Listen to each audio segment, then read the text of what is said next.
आज मला hair wash करायचे होते आणि त्यासाठी इन्स्टंट असं हेअर ऑइल मी घरीच बनवलं होतं. लहानपणापासून मला सवय आहे की केस धुवायच्या आदल्या दिवशी किंवा केस धुवायच्या अर्धा 1 तास आधी मी केसांना तेल लावते. पण त्याआधी मी केसांना पूर्णपणे डिटँगल करून घेते. सरळ केस विंचरून परत डोकं उलटं करून उलट्या साईडने पण केस व्यवस्थित विंचरून घेते. अशा पद्धतीने केस विंचरल्याने ब्लड सर्क्युलेशन होऊन आपल्या स्कॅल्पला ब्लड मिळतं आणि केस गळतीचे प्रमाण कमी होऊन केस वाढीसाठी मदत होते. मी माझ्या केसांना खूप मनापासून जपते, त्यामुळे मी पार्लरमध्ये सुद्धा आजपर्यंत कधीच गेलेली नाहीये, कारण मला केसांवर वेगवेगळे प्रयोग करायला तर बिलकुल आवडत नाही. केसांसाठी छान छान उपाय मी घरीच करते. आज जे मी हेअर ऑइल बनवलं होतं ते असं बनवलं होतं. एका वाटीमध्ये कोकोनट ऑइल घेतलं आणि ते गॅसवर थोडंसं नॉर्मल असं गरम केलं आणि दुसऱ्या वाटीमध्ये आपल्या केसांच्या लेंथनुसार लागणाऱ्या कापराच्या वड्या घेतल्या आणि मग त्याची छान अशी पावडर करून गरम तेलामध्ये ती मिक्स केली आणि हे तेल कोमट झाल्यानंतर आपल्या स्कॅल्पवर व्यवस्थित तो बोटांवर घेऊन छान अशी मसाज केली. जास्तीत जास्त मसाज स्कॅल्पवर करायची. आतापर्यंत मला माझ्या मम्मीने जे तेल बनवून दिलं होतं केसांसाठी मी तेच वापरत होते,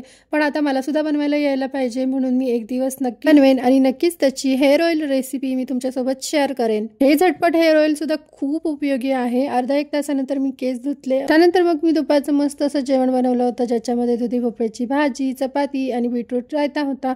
चला तर मग भेटू पुढच्या व्लॉगमध्ये.